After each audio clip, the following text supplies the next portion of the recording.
Ladies and gentlemen, my name is TotalBiscuit. I'm here to ask and answer one simple question. WTF is Strafe?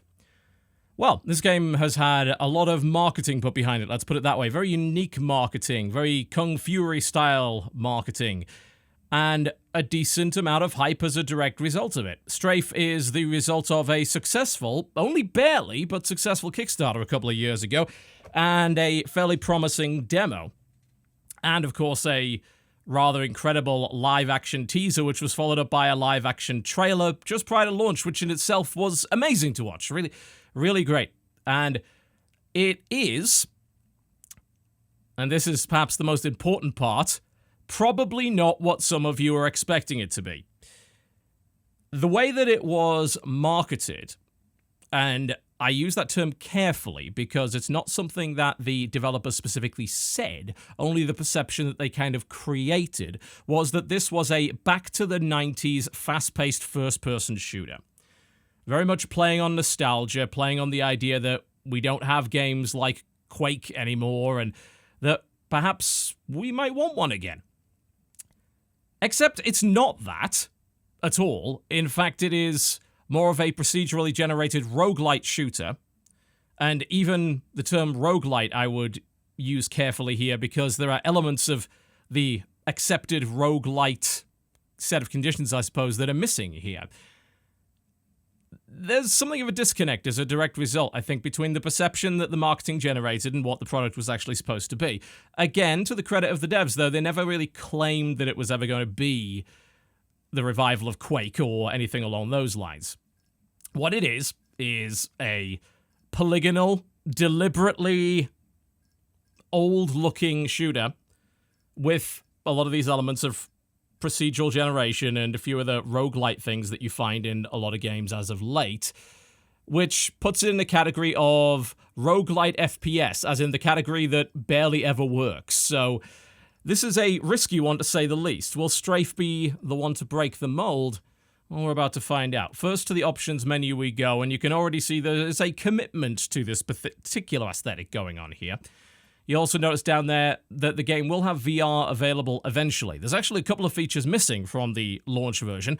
VR is one of them. That was promised. It's not here yet. And there are 2 game modes that aren't here yet either. And they're going to be putting those in a little bit later. First, the audio menu. You got your sliders. They work as you would expect them to, but they look like they shouldn't. You know, it's very much designed to look like more of a DOS menu than anything else, and I can certainly appreciate that, but the menus are fully functional nonetheless. If we head on over to controls here, then you will see that these are rebindable. You've got look sensitivity here and a couple of different controller layouts with control input, auto-aim if you happen to be using a controller and all that sort of thing. So nothing really out of the ordinary here, although what you might expect to see, either under controls or gameplay, is something like a weapon sway option. This is conspicuous by its absence, and for me in particular has actually been a very big problem when it comes to enjoying the game. The game makes me somewhat nauseous.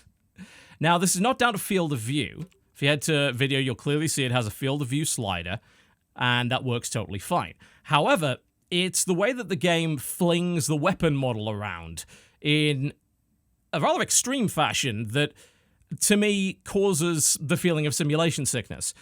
This is not going to affect everybody by any means, but it is certainly a concern and has affected my ability to enjoy it. A couple of different options like screen shake. You can turn that off, so that exacerbates the problem, but removing it does not eliminate it in my experience. Crosshair color can be changed, and you can do things like switch on pickup for weapons and all that kind of thing. You might notice there's no music in the background. Yeah, it's a bit weird, actually. The game does have a soundtrack, but it's not in any of the menus, so this is a curiously silent little experience here. There's nothing really missing out of video either. You've got Make Strafe Worse, which makes the thing blurrier, and obviously it's got a commitment to this 90s polygonal aesthetic, so you're not going to be expecting too many graphics options, but it does have anti-aliasing, which I've cranked up, doesn't seem to affect performance in any way, from what I can tell, and performance is something we will mention, since it has been a concern of quite a few people on the Steam forums, and I've noticed it as well. You also have a stat screen there that's going to show you what's been going on here. You can see, how long the last run went on. I've done 16 runs for this video, which constitutes about 3 hours of gameplay, give or take. And it describes a few things about how much scrap you've collected, which is currency, how many gallons of blood you spilled, how many headshots, secrets found. The game is riddled with interesting secrets and a lot of references to older games, and that nostalgia trip is going to be one of its strengths. But simultaneously, it's a strange nostalgia trip that is coupled with gameplay that does not feel at all really inspired by these older titles. And certainly if you are looking for a new Quake, you're not going to find it here. Now, the main game mode is right here. There's a rather amusing tutorial that is accompanied again by live-action video. One of the strengths of the game being the marketing presentation that's even included in the game itself. And it's worth doing the tutorial just to make sure that a couple of things are explained. Because outside of the tutorial, the game explains nothing. And it's very easy to make mistakes and misinterpret certain aspects of it. Without further ado, let's dive into the campaign. The other mode, the Murder Zone, is essentially a set of arenas that you will eventually unlock perks for and modifiers. And like I said, there's 2 more modes that are not in the game yet. Alright, you start in this little lobby area, and you get to pick one of 3 weapons. You will be stuck with this weapon throughout the entire run, unless you pick up one of the more temporary power-up weapons, which are discarded once the ammo is gone. That in itself is a massive change from your 90s-style first-person shooter, which involved collecting different weapons along the way. In this case, you have a shotgun, a machine gun, and a railgun. Each has a secondary fire. You can see right there, that's got a sort of grenade-style thing. And active reload is something that you'll want to be doing. I wouldn't allow it to do so automatically. And ammo conservation is...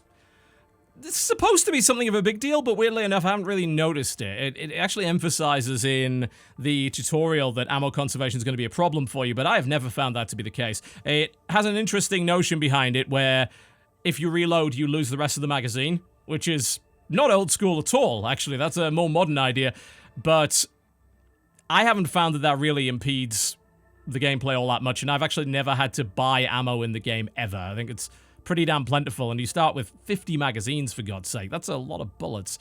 Alright, so you'll head through this kind of slipgate thing and immediately be catapulted into the first level, which is Icarus. Now, I mentioned earlier that this game is procedurally generated, sort of in the same way that a lot of these titles are, where there's a couple of little bits that are predefined. So this lobby area is always going to look the same, and hey, we've got enemies coming our way immediately, and let's get a bit of a move on. So you'll be tasked with traversing these levels. Once you get through the Icarus, if you get through the Icarus, which is 3 levels long, you'll go to the next zone, and so on and so forth. Now, this is a once you're dead kind of game, and you will never see the same identical levels twice, although you will certainly notice similar parts of them. There are very few games in this genre which are truly procedurally generated, simply because of the difficulty of that, and I think you've seen with things like, say, No Man's Sky, that the idea of true procedural generation is not necessarily a good one. But the game does a reasonably decent job of generating FPS-like levels. They're fairly large, relatively maze-like, and will usually contain a number of preset secrets and all that sort of thing. The levels are relatively long for the most part, although it mostly comes down to, again, the way that they sort of construct this predefined, well, randomly generated, more so than predefined maze. Now, as per most roguelites, resource conservation and staying alive, because once you're dead, is a pretty big deal. There are no save points of any description. Even if you make your way through the whole zone, you cannot start from where you left off again. So you're going to be going right from the start once again. You'll be right back at the Icarus in the first zone, fighting the same enemies, usually with the same weapon pickups and all that sort of thing. And that's not my first problem with it. Ultimately, replayability when it comes to roguelike games is often down to the idea that a game expands out as you continue to do runs for it. When you are defeated, you will usually come away with something at the end. It'll be perhaps some kind of more permanent currency that allows you to get a permanent unlock. It may very well be an item that you've collected or unlocked that will then be available in future runs. And that's the sort of thing that keeps you coming back and also makes you believe that your run wasn't for nothing. Now, the issue with Strafe is that everything I've seen up to this point indicates that that is not true. Not with Strafe. There don't appear to be any more permanent unlocks. If they do exist, they're deliberately well hidden. You do not unlock new items every run. You do not unlock new weapons every run. There are 3, that's it. That is the primary weapon you're going to be stuck with for the entire run. And this weapon can be upgraded with 4 different passive stats, as well as a few different alt-fire upgrades, which will change the nature of the weapon if you can find the upgrade point to get them. Outside of that, items can be acquired, but only at merchants, and merchants are only found at the end of level 2 of this first zone. So you may not even get there, and honestly, in your first couple of hours, you probably won't, because the game can be very punishing indeed. You'll have already noticed that I've lost all of my armor, and I'm starting to go into health.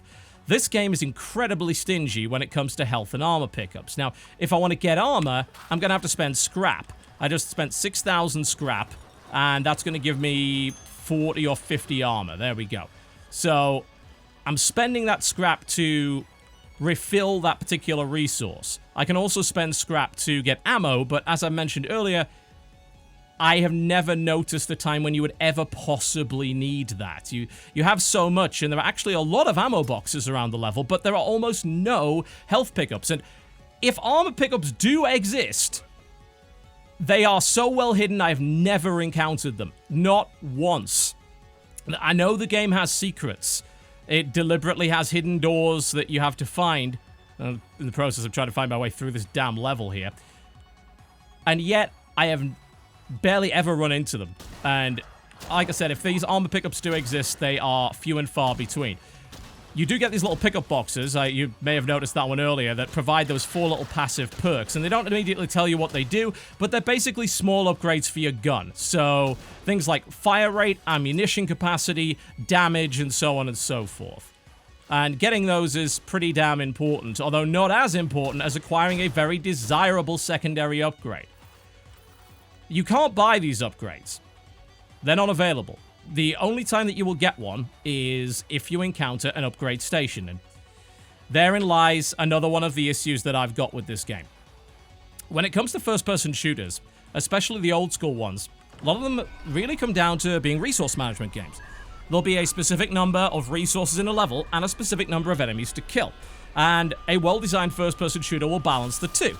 So you're encouraged not to waste ammunition, not to unnecessarily waste health, and spend the resources that you get sparingly and effectively. You may have noticed a bit of a performance stutter there. That happens whenever a new level's loading. It's a little weird, actually, because this door takes ages to open, which you'd think would be hiding a loading screen, but then there's clearly another loading screen as soon as you enter the door. It's also rather galling once you look at it, because there's a par time for each level, which is, again, strange because they're procedurally generated, but they have a part time anyway, and you just notice that timer just ticking as the door slowly opens. Like, that is the most infuriating thing. Enter the teleporter on to the next level. But yeah, most first-person shooters are based on resource management. This game claims to be, but the problem with basing your game on resource management and then procedurally generating your levels is that you can't accurately determine how many resources are going to be available on each level. That's not the biggest problem, though. You can easily set it up so your procedurally generated system says there's going to be one big scrap box on every level. There's going to be a few of these things, which can also be killed and will drop scrap. You got to be careful about those, because they also drop lava, which burns you. This game loves to take health away with hazards and so on and so forth. You could easily say that, but the real issue I've got is actually the placement of upgrade stations and the placement of those little scrap vendors that you saw earlier. They are very, very inconsistent. You would think maybe that the second level would start immediately with one of those workbench stations, one of the scrap stations. That would make sense, right? Get on the second level, hey, I'm sitting on 12,000 scrap, I can buy some armor, let's go. That would mean that you have a more consistent time. You're able to replenish your resources and go into level 2 in a good state. Because, of course, it's entirely possible you go to level 2 with 2 HP and you would just, like, immediately die, and you don't really want to keep going as a result of that. But they decided not to do that. They placed them randomly, and there are times, especially on the larger levels like level 2 and 3, when you're going to be going, especially if you're playing carefully, like 10 plus minutes without seeing one of these damn things. And sometimes you might miss them completely. The levels are maze-like, but not in a good way. Generally a first-person shooter maze design, as opposed to the more modern linear straight line with scripted events, is going to be hand-drawn, it's going to be hand-created, and it's going to make a degree of logical sense. But a procedurally generated maze doesn't. It is not logically laid out. So as a result, it's quite easy to get lost, and this game may very well have the worst map I've ever seen in a first-person shooter, or actually any game. I'll show you it once we've cleaned this area out, assuming we don't die in the process. I've already taken quite a lot of damage. This is a game you definitely got to focus on, because there's damage coming in from all over the place, and environmental hazards and all that sort of thing. You may notice the game is also not completely polished either. It's somewhat buggy, and the AI is particularly stupid. If we have a look at the map here, I've got 1 HP, so I'm going to die shortly. I hit tab. It's sort of in the UI, and it's really difficult to use. Like, one, it makes you incredibly motion sick. You try and move, like, it's so zoomed in, I want to vomit. And secondly, I can't see it, because the multi-level map is at an angle, and I can't even see myself underneath it. It's so pixely and so generally worthless that using it as a tool of navigation is nigh on pointless, which means backtracking, getting lost, and all sorts of things like that, particularly when there are plenty of levels that rely on keycard doors and backtracking to get to them and all that sort of thing. You are best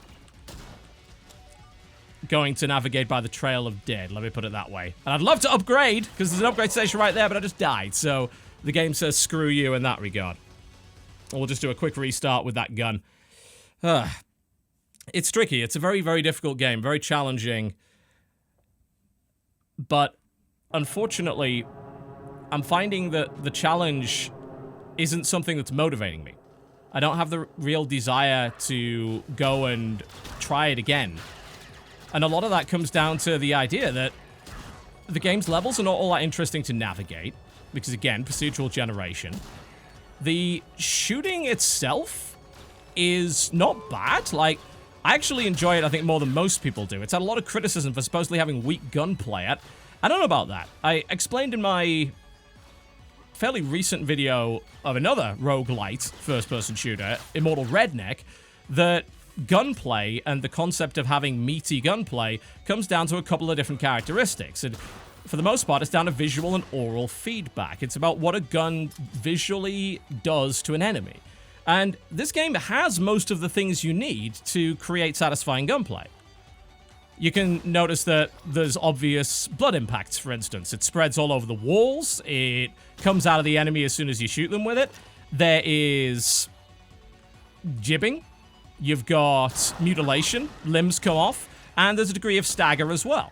The combination of that with pretty strong sound assets for most of the weapons, I think, actually generates fairly solid gunplay. So I don't agree that the gunplay of the game is not particularly good.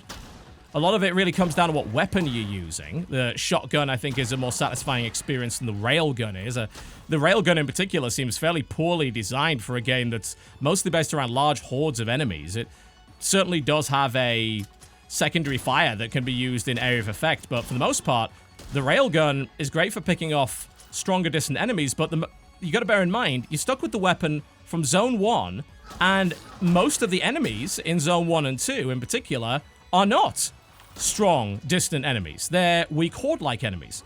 So the railgun is unsuitable, I would say. You know, weirdly enough, there's also, as you can see, a kind of pickup railgun as well. So the role of the railgun overlaps with a power-up pickup gun, which is very strange. Don't really know why they'd do that. I do like the aspect of the pickup gun that you can either throw it and it'll explode, or you can club them with it, though. That's a nice little touch. And grab some scrap here. But, I mean, I think the gunplay's fine, but the gunplay within the context of what the game is asking you to do, maybe not so much. The problem with procedurally generated level design is that if you compare it to a game like Quake, which had very well-designed, very handcrafted levels, or indeed the recent Doom, that gunplay is combined with good arenas to fight in. And, of course, a predetermined number of enemies to create a specific kind of challenge, knowing what weapons you'll have at the time and what resources you'll have available to you. And of course, the movement is very fluid and the gunplay feels very satisfying. So that all combines together to make a great experience. And while you have decent gunplay here, the level design is so inconsistent that the gameplay often ends up with you simply running backwards a lot. Like, it generates a lot of corridors and then puts large hordes of enemies in them. So you're just running backwards as much as possible to get away from them. The enemy AI isn't smart. Most of the enemies in the first few levels, which are the ones you're going to be spending the majority of your time on, don't use projectiles. So it's just a case of, you know, basic circle strafing when you can, but when you can't, run backwards and shoot. That's it. You know? The enemies won't outsmart you. You may be caught by surprise by something that drops off the ceiling or a monster box that spawns behind you. And the game definitely has those. But in the context of the rest of the gameplay, I don't think the gunplay is really up to snuff. So, at this point, one has to ask, what's the game trying to achieve and who is it appealing to? And does it actually achieve its goals? Sure, it is self-described as a roguelite shooter, and it has some of those elements, but a lot of the things that keep people coming back to roguelites aren't present. That persistent progression isn't here. Which means that I just have no desire to come back and do another run of this same damn level with the same damn enemies and everything along those lines. Unless you get to the vendors, you're not going to be getting items. And the perk upgrades that you get for the guns are passive and not very interesting. You could see, or at least you could if this actually worked. You could see it down here. Maybe I'll switch my gun. No, the inventory is broken for some reason. I don't know what's going on with that, but hey. Usually that inventory screen shows you what perks you've got. You're not getting a different character every time. That's one of the big strengths of roguelites. You feel that every run's fundamentally different. And while, yeah, it is generating what's technically a unique level, certainly, it's not generating a unique experience, run, and character. You got the same gun. If you do get a different upgrade, that's great. They're few and far between. Items require you to get to the merchant in order to even get any of them. Once you start getting those items and you do get some of those weapon upgrades, the game does get going at that point. That's when the game really picks up. For instance, I had a run where I got a shotgun upgrade that was basically a super shotgun. I made it a double barrel, and it was great. I was murdering people. I was blasting through hordes of enemies, and it became very satisfying at that point. Loved it. So I tried to find the exit here. As I said, the labyrinth and maze-like procedurally generated levels are tricky, and the map is not that great. I think maybe it's down here? Not, no, maybe not. Oh, God, this is, look at that thing, it's useless. Oh, God. Not a fan of that. And I'm wasting time here. This is obviously not very interesting. I probably passed the exit, and you're probably shouting at me through the screen, but, you know, you're not the one playing. It can be easy to get lost. It just takes so long to get going, and you have to get through so much to get to that point, that it means that the majority of your gameplay, to me, it just isn't very entertaining. It's not very compelling. And I don't have the desire to get to that point. That's the sort of thing that should be kicking in very early. Maybe start you off with an item immediately. Give you an upgrade station very early on. I'm hoping it's down here. Good Lord. I'll probably run right back to the start, knowing me. I have. God damn it.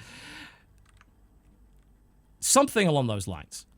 And then make sure to really space out those dispensers that give you the armor more frequently, more regularly, and more predictably. As opposed to right now, where they're all over the place. Now, I've started a level on level 1 and then had a dispenser almost immediately there. It's like, I have no scrap to use this. I've taken no damage to need this. What exactly is the point again of this? I'm actually starting to really get sick of procedural generation. Especially when it comes to games like this. It's being used in first-person shooters now, and I have yet to run into one that does it well. Oh, thank God it's here, right. I just missed a turn. I've yet to run into one that's done it really, really well. This is no exception to that rule, I'm afraid.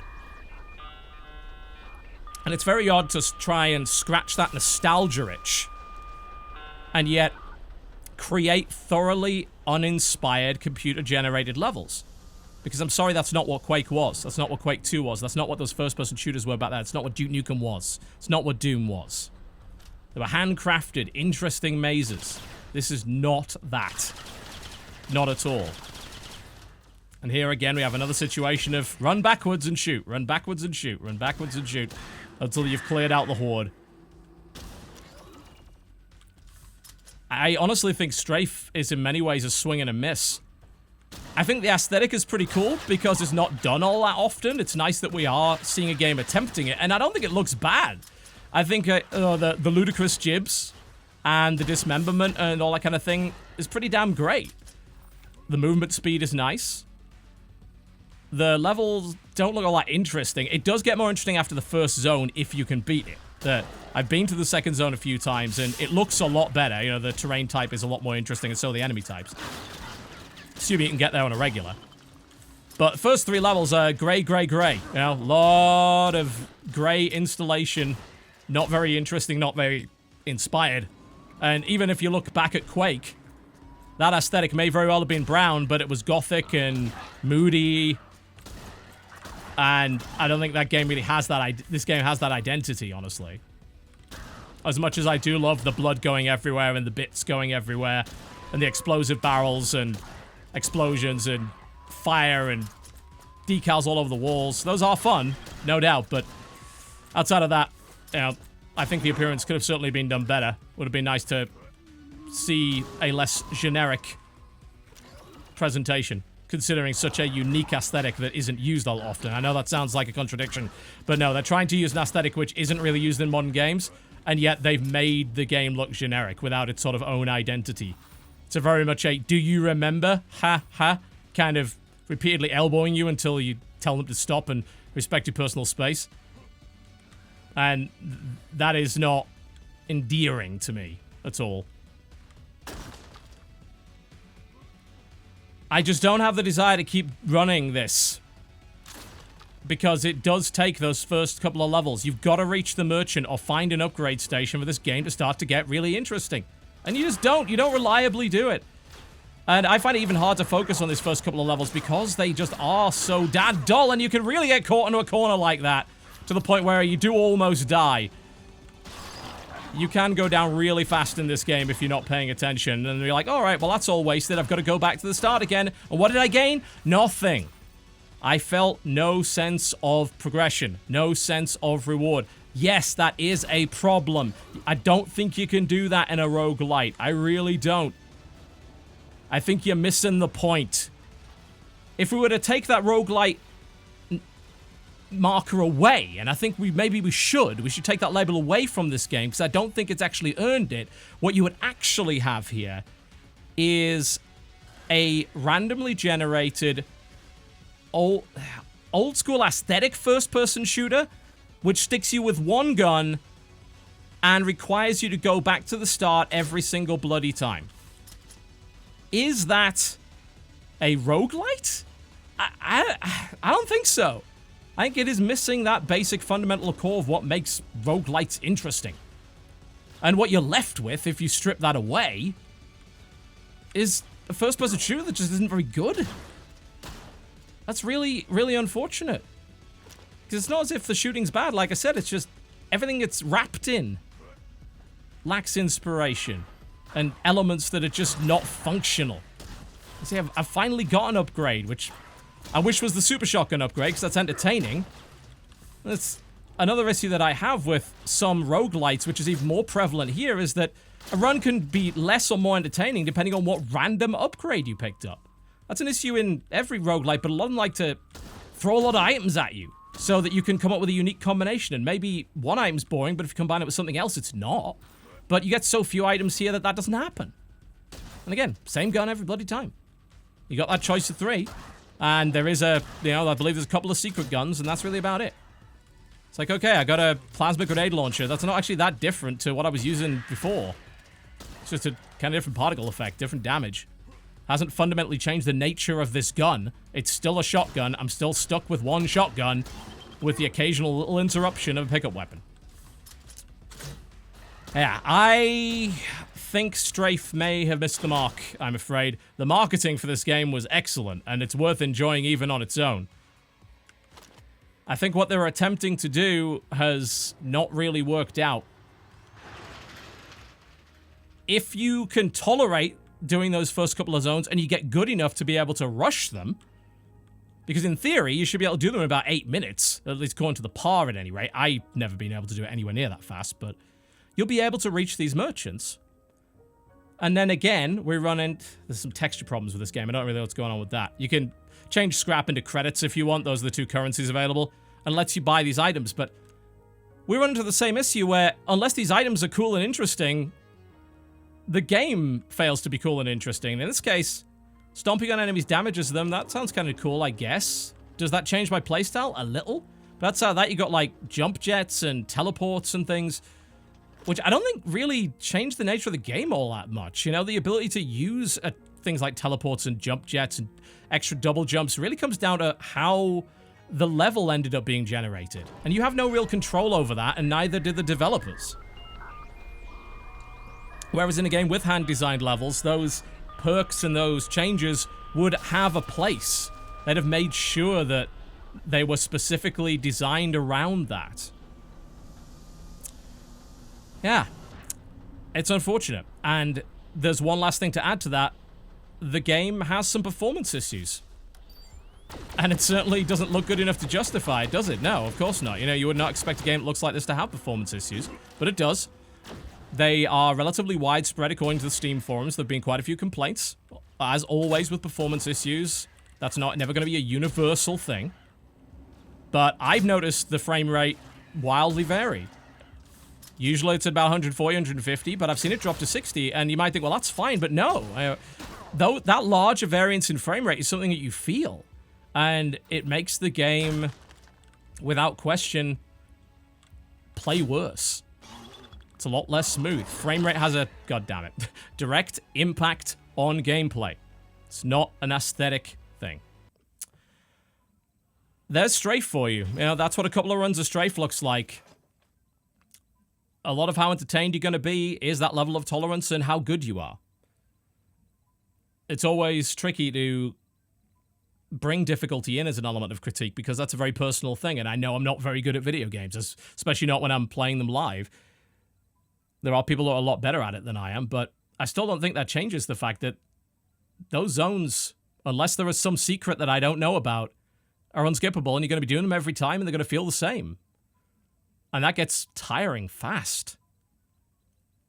I don't feel the desire to continue. I've seen flashes of what this game could be in a very small minority of runs, when I've got the cool upgrades and things that have really changed the way that the game has played. But you don't get them consistently, you don't get them early, so the majority of that game time is going to be spent on something that isn't that entertaining. Certainly a shame, because it's a very well-marketed game. The aesthetic is unique, you don't see it all that often, and they've really run up to launch with a great sense of humor and something that I've enjoyed following the progress of. But I don't buy the final product, I'm afraid. And I don't really want to keep playing it right now. I'm going to have to see what they do. Some of these things are fixable, especially when it comes to the way that resource management is handled, how frequently and predictably workbenches are placed, and of course, item spawn rates and all that kind of thing. You know, you could very easily give people a random item at the start of the game that would shake things up, add more upgrades in, give them to you earlier, shake everything up, just add more content in that regard. But that level generation is never going to change, I don't think. That's far too much to ask. So even with all of that, you're still playing it out on the same grey, repetitive canvas. That's Strafe, ladies and gentlemen. Currently available for $19.95 or $6. They came up with some gimmicky price tag. Got to give them commitment to the gimmick. I will give them that. Can't take that away from them. It's available on Steam, GOG, and all good platforms. About $20 are your regional equivalent. My name has been TotalBiscuit. Thank you very much for watching. If you enjoyed this video, by all means, do feel free to click the like button. If not, the dislike button is right over there. I'll see you next time.